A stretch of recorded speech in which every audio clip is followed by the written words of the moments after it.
Greetings and welcome to the introduction to astronomy. In this lecture, we are beginning our discussion of the moon, and we will have a couple of lectures looking at the various properties of the moon. Other than our Earth, probably the best explored object in the solar system and the only one to date that humans have actually landed on. So let's get started looking at the moon. And let's give it some numbers here. And as I said, we tend to give these relative to Earth in many cases because it makes the numbers more comprehensible. So the mass of the moon is 0.0123 Earth masses, a little over 1/100th the mass of Earth. So not very much there. Diameter is a little over a quarter Earth's diameter. So if you put four moons side by side touching each other, those would stretch across the diameter of Earth. Its surface gravity is much less, just 17% of Earth's, and its density is also lower. Now, density we don't do relative to Earth. Density is a much smaller number, as is rotation period. So we give those in standard units, 3.3 grams per cubic centimeter, and the rotational period of 27.3 days. Now, if you remember previously, we talked about the cycle of the moon being 29.5 days. That is the cycle of phases, which is relative to the sun.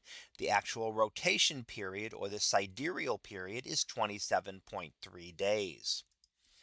Now let's talk a little bit about how the moon has been explored.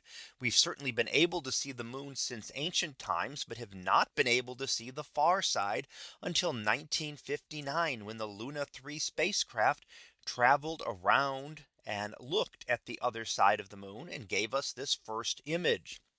Now, while the image looks horrible by today's standards, it was amazing at the time because it was the first time we had seen this part of our nearest neighbor in space. A few years later, in 1966, we had the first soft landing on the moon. And then in between 1969 and 1972, we had the Apollo landings, one of those shown here, where we landed on the moon a total of 6 times to explore and collect samples. Now, exploration did not stop after the Apollo landings, and continued exploration went on, including the Lunar Reconnaissance Orbiter in 2009, which was able to actually take images and see the Apollo landing sites from lunar orbit. So while these are not visible from Earth, they are visible from lunar orbit by the Reconnaissance Orbiter, which mapped not just this, but the entire moon surface in detail. And then we talk about rovers on Mars, and we'll look at those again when we get to Mars. But there's also been rovers on the moon. Now it's much more difficult to have a rover on the moon because the conditions on the moon are far more extreme than on Mars. The moon has no atmosphere to protect it, and the temperature swings are tremendous, from extremely hot, baking in the sun during the day, to bitterly cold at night. And that makes it difficult. In addition, the days and nights are 14 days long each. So while you have 14 days of sunlight to power solar panels on a craft, you then also have to hibernate for 14 days. And rovers such as this one usually last a few lunar days, which, remember, a lunar day is a month, before the intense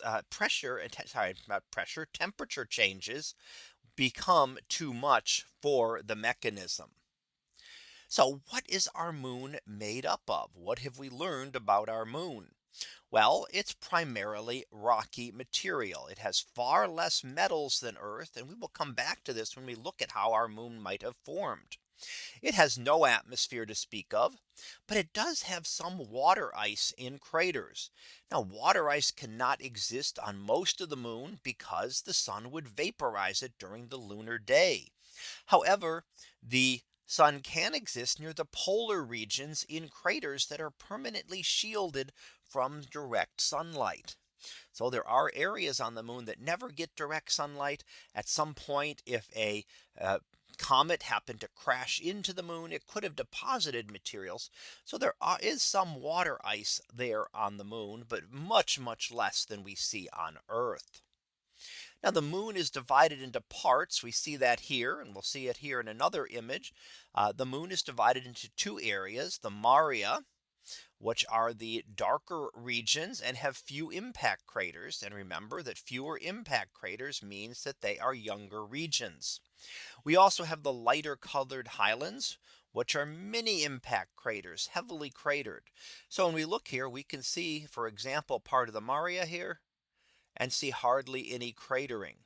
Any of those, there's some cratering, but not a whole lot in the Maria. When we look at the lighter colored highlands, we can find craters on top of craters on top of craters in similarly sized regions. So the areas, there are two distinct regions on the moon, one being a lot older, the highlands, the other being a lot younger, the Maria.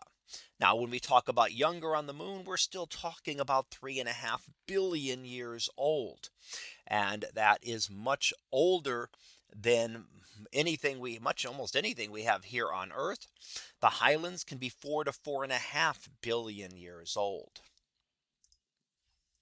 Now let's look at the different types of rocks that we see from these, and we get three different types. We have the basalts that we find in the Maria. These are dark colored basalt volcanic rocks that we see here.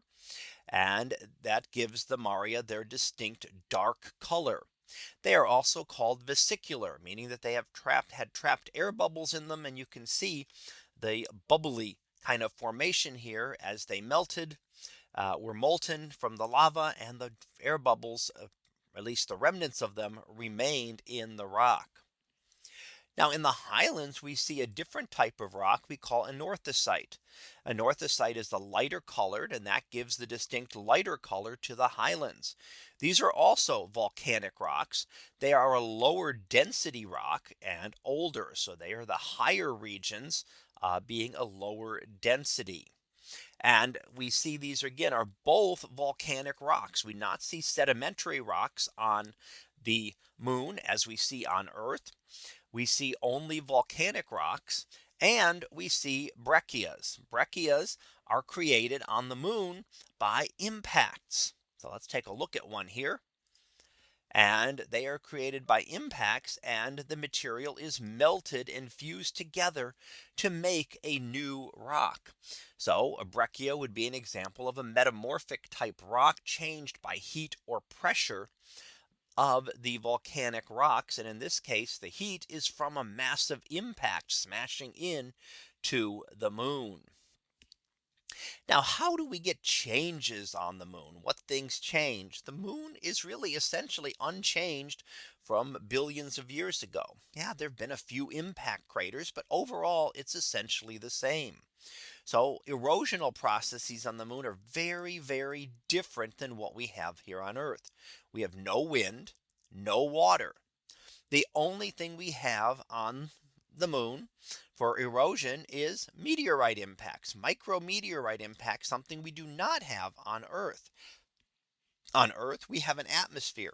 And our atmosphere will burn up all these micrometeorites, little grains of sand, in the upper atmosphere. So they never make it down to our surface. However, on the moon is constantly being bombarded with these over billions of years and has built up a soil, a powdered soil on the moon that we see here in the image with the astronaut's footprint.